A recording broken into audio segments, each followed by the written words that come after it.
தமிழ்நாடு தமிழ் வளர்ச்சித்துறையும் இணைந்து நடத்துகின்ற திருக்குறள் பயிற்சி திட்ட வகுப்பினுடைய 30வது வாரம் இந்த ஆண்டினுடைய நிறைவு விழா. அந்த விழாவிலே தலைமையேற்று சிறப்பு செய்து கொண்டிருக்கக்கூடிய தமிழ் வளர்ச்சித்துறையினுடைய இணை இயக்குனர் அவர்களே,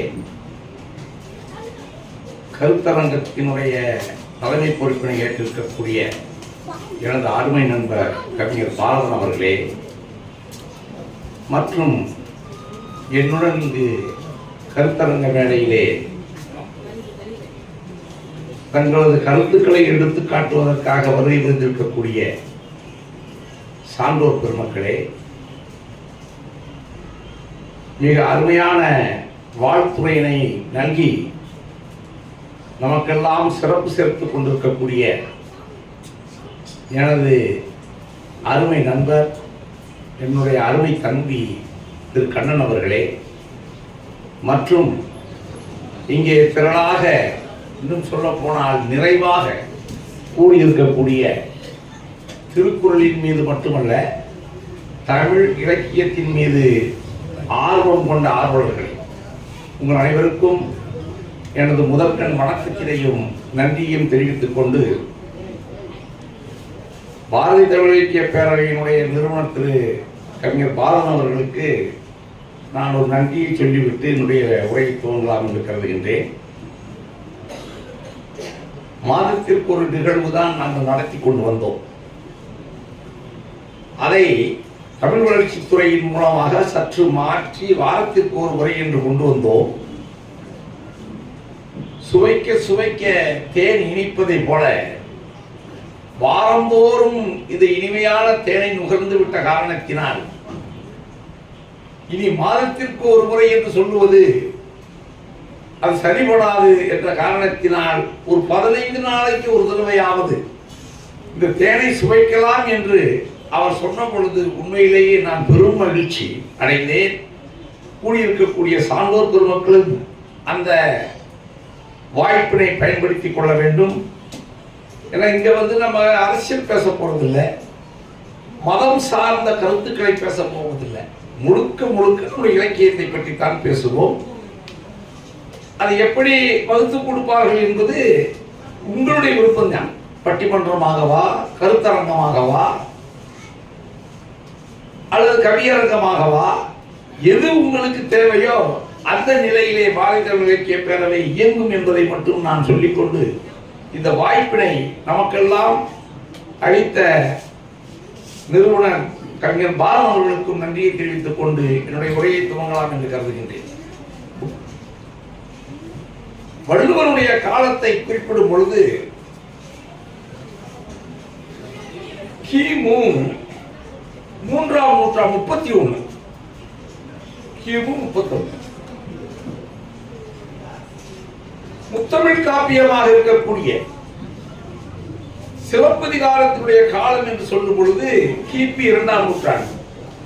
எல்லாம் ஒரு 250 ஆண்டு காலம்தான். இந்த வேறுபாடுகள், இடையீடுகள் இருக்கின்றன. எனவே வள்ளுவனுடைய தாக்கம் என்று சொல்வது மற்ற இலக்கியங்களை காட்டிலும், கம்பனை காட்டிலும், பாரதியை காட்டிலும் இளங்கோவடிகளுக்கு மிக அதிகமான தாக்கத்தை ஏற்படுத்தியது. அவன் உண்மையிலேயே கதையா கற்பனையா என்பதற்காக நான் இங்கே சொல்லவில்லை. சோதிடம் பார்க்கும் பொழுது அண்ணன் தம்பி இருவரையும் வைத்து பார்க்கும் பொழுது தம்பியாக இருக்கக்கூடிய இளங்கோவடிகள் தான் அடுத்து சேர நாட்டினுடைய தலைவனாக வருவார், அண்ணனாக இருக்கக்கூடிய சேரன் செங்குட்டுவன் வர முடியாது என்று ஜோதிடம் சொன்னதாகவும், எனவே அதை மனதில் வைத்துக் கொண்ட இளங்கோவடிகள் நாம் ஒரு சாதாரண மனிதனாக இருந்தால் தானே நம்மை அரசனாக்கி விடுவார்கள், முறையற்று செய்வது முறையல்ல என்பதை வள்ளுவத்திடம் இருந்து உணர்ந்து கொண்டவன் இந்த இளங்கோ. எனவே தன்னை சமணத்துறவியாக மாற்றிக் கொண்டான் என்று வஞ்சிக்காரன் பேசுகின்றது. அதனால இது கற்பனையா உண்மையா என்பது நான் அந்த இடத்துக்கு வரல. ஆனால் எதை செய்தாலும் இளங்கோவடிகள் செய்தது பெரிய தியாகம் என்பதை மட்டும் இந்த மாமன்றத்திலே நாம் பதிவு செய்ய விரும்புகிறேன். இந்த வள்ளுவன் என்று சொன்னால் அவன் உயிர். சிலப்பதிகாரத்தை எழுதிய இளங்கோவடிகள் உடல். அவன் இன்றி இவன் அசைய முடியாது. வள்ளுவன் இன்றி சிலம்பை படைத்த இளங்கோவடிகளால் எந்த விதமான அசைவும் இலக்கியமும் அமைக்கப்படவில்லை. இதை ஆணித்தரமாக நான் சொல்லுவேன். பதிகம் என்று சொல்லப்படுகின்ற சிலப்பதிகாரத்தினுடைய முன்னுரை, இன்னைக்கு முன்னுரை எழுதுறோம்ல, புத்தகம் எழுதும் பொழுது முன்னுரை ஒன்று இருக்கும். அந்த முன்னுரை அன்றைய காலத்திலே பதிகம் என்று இருந்தது. அதை இளங்கோவடிகள் எழுதுறார். எனக்கு அது ஒரு ஐயப்பேர ஏற்பட்டுச்சு. நேற்று பதிகம் சொல்றாங்களே, இது யார் எழுதியிருப்பாங்கன்னு சொல்லி நான் இதுக்கு சிலப்பதிகாரத்தில் ஆய்வு செய்த மாணவன். எம்ஏ எங்களுக்கு ஆய்வு புத்தகமாக வைத்திருந்தார்கள், எல்லாம் படித்தோம். இருந்தாலும் கால வெள்ளத்திலே நாவத மருதி ஒன்று இருக்குல்ல, குட்டிச்சாத்தான் என்று சொல்லப்படுகின்ற இந்த நெட்ல தான் நான் இந்த 2-3 நாட்களாக தேடி தேடி பழமையை எல்லாம் நினைவுக்கு கொண்டு வருவேன். நம்ம குட்டிச்சாத்தானா பார்க்கிறவங்களுக்கு குட்டிச்சாத்தான். ஆனால் இது இருக்கக்கூடியது சாமானியப்பட்டதல்ல, உலகம் முன்னிருக்கை. ஆமா, அச்சய பாத்திரம். நம்ம வழக்கை சொல்றாரு பார்த்தீங்களா, அதுலயே கடப்பாரு இருக்கு. ஏன்னா நம்ம போய் இந்த வயசுல போய் நூலகத்துல போய் தேட முடியாது. டக்குனு போட்ட உடனே வந்திருக்கு. கூகுளுக்குள்ள போன உடனே அது 1000 கட்டுரை வருது, 1-2 இல்ல. நீங்க நினைக்கிற மாதிரி ஒத்த கட்டுரை வச்சுட்டு நம்ம பேச வேண்டியது. நேற்று என்ன தினமணியில வந்துச்சு சிலப்பதிகாரத்தை பற்றி வந்துருது. அதனால அதை செம்மையாக பயன்படுத்துங்க. பயன்படுத்தினால் நாம் அறிவாளிகளாக மாறலாம். நான் சமீப காலமாக இலக்கியம் வாசிப்பது என்பது சற்று குறைந்து விட்டது. ஏன்னா அதற்குரிய நேரம் எனக்கு இல்லை. அதை என்னை பற்றி கவிஞர் பாரதி அவர்களுக்கு தெரியும். இருந்தாலும் கூட இரவு நேரங்களிலே இந்த இலக்கியங்களை பற்றி நான் தேடுவது என்பது நூலகத்தில் அல்ல, இந்த குட்டிச்சாத்தானிடம் தான். அப்படி தேடிய காரணத்தினால்தான் சில பழமைகளான நினைவுகள் எல்லாம் வருகின்றன. அந்த அடிப்படையிலே தான் இங்கே சிலப்பதிகாரத்தை நான் பார்க்க விரும்புகின்றேன். முழுக்க முழுக்க நான் படித்தவன், அதுல சந்தேகம் இல்லை. ஆய்வு செய்திருக்கின்றோம். இது என்னன்னு சொன்னா, 3 பதிகத்திலே 3 சொல்கின்றார்கள். அரசியல் பிழைத்தோர்க்கு அறங்கூற்றாவதும், உரைசால் பத்தினிக்கு உயர்ந்தோர் ஏற்றுதலும், ஊழ்வினை உறுத்து வந்து ஊட்டும் என்பதும், சூழ்வினை சிலம்பு காரணமாக சிலப்பதிகாரம் என்னும் பெயரால் நாட்டுதும் யாம் ஓர் பாட்டுடை செய்யுள் என்று இளங்கோவடிகள் எழுதுகிறார். இது மிக முக்கியமாக சொல்வது அந்த 3. அரசியல் பிழைத்தோர்க்கு அறங்கூற்றாவது. அரசியல் என்று வரும்பொழுதே சமூகம் வந்து விடுகின்றது. உரைசால் பத்தினிக்கு உயர்ந்தோர் ஏற்றுதல், அங்கே குடும்பம் வந்து விடுகின்றது. குடும்பத்தையும் பேசியிருக்காரு, சமூகத்தையும் பேசியிருக்கிறார். ஆனால் எங்கே இளங்கோவடிகள் நம்பிக்கை வைக்கின்றார் என்று சொன்னால், இந்த 2லும் நாம் என்னதான் கணக்கு போட்டாலும் கூட, நாம் என்னதான் உளவுத்துறையை வைத்து ஆய்வு செய்தாலும் கூட, இந்த ஊழல் இருக்கின்றது அல்லவா விதி, அது சற்று விளையாடித்தான் ஆகும் என்பதை எங்கே இருந்து எடுத்துக்கொண்டார் என்று சொன்னால், நம்முடைய கண்ணன் அவர்கள் வாழ்த்துறை வழங்கும் பொழுது எனக்கு பிடித்த குரல் சொன்னார். பார்க்கலாம், என்ன சொன்னாரு? ஊழில் பெருந்தக்க யாவுல, ஊழில் பெருவெளி யாவுல, வலிமை. கடவுள் என்று சொல்லுவதை ஊழ் என்று சொல்லுகின்ற ஒரு நிலை. இதை பல பேர் பல விதமாக விமர்சிப்பார்கள். நாம் அந்த இடத்துக்கு போக வேண்டியதில்லை. இதை கெட்டியாக பிடித்துக் கொள்கின்றார் சிலப்பதிகார ஆசிரியர் இளங்கோவடிகள். எங்கிருந்து எடுத்துக்கொண்டார் என்று சொன்னால், 10 திருக்குறளிலே தான் மிக அழுத்தமாக பேசுகின்றார் வள்ளுவர். இருந்தாலும் கூட பல இடங்களில் அவர் பேசிக்கொண்டு செல்கின்றார். தனியாக ஊழ் என்ற அதிகாரம் போட்டாலும் கூட பல இடங்களில் அவர் பேசிக் கொண்டு செல்கின்றார். ஒன்றை நான் இங்கே சொல்லுகிறேன். அவரே கேள்வி கேட்பாரு. அதாவது அவ்வியலஞ்சத்தான் ஆக்கமும் செவ்வியான் கேடும் நினைக்கப்படும் என்று ஒரு இடத்துல சொல்றாரு. அது ஊழலை அதிகாரத்தில் வராது. ஏன்னா மோசமான ஒரு ஆளு அவன் கோடிக்கணக்கில் வச்சிருக்கான், நல்லவன் பிச்சைக்காரனா இருக்கான். என்னையா வள்ளுவன் கேட்டார்கள், நீ எல்லாத்துக்கும் வழி சொல்றியே.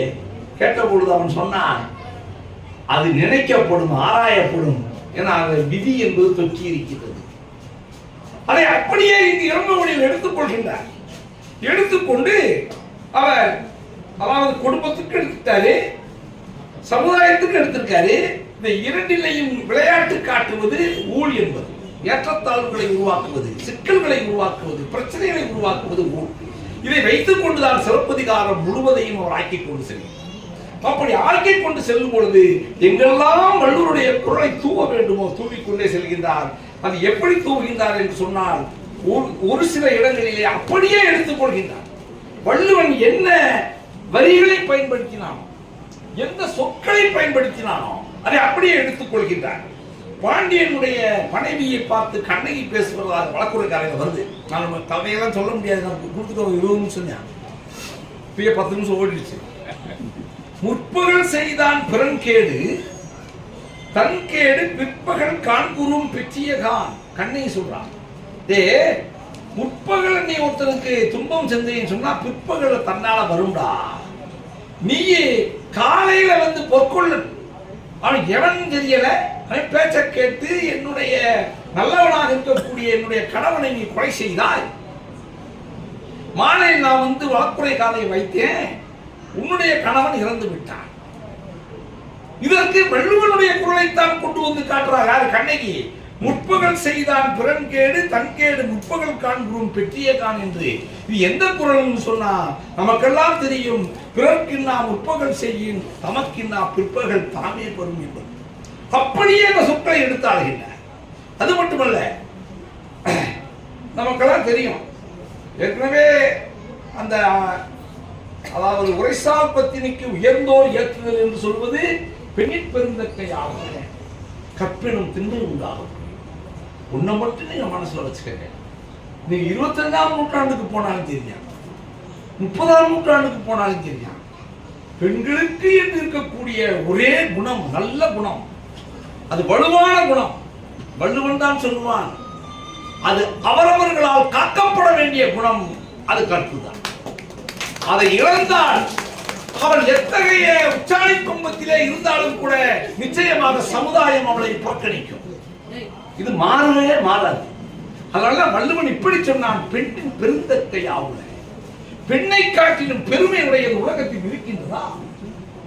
எப்பொழுது எப்பொழுது எப்பொழுது கேட்கிற பெண்ணின் பெருந்தக்கை ஆவுல கற்பு என்னும் திண்மை மன உறுதியா? அந்த மன உறுதி ஒவ்வொரு பெண்ணிடம் இருக்க வேண்டும்.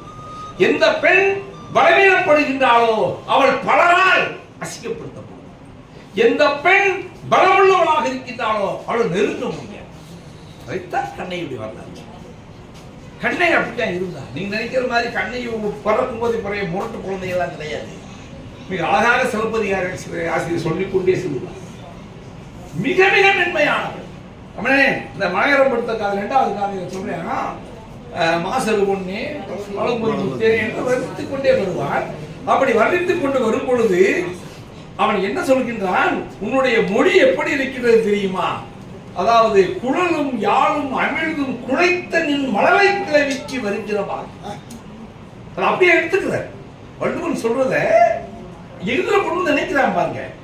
கண்ணகியே, உன்னுடைய மொழி இருக்கிறது அல்லவா, அது எத்தகைய என்று சொன்னால் சிறு குழந்தைகள் பேசுகின்ற மொழியை போல இருக்கின்றது.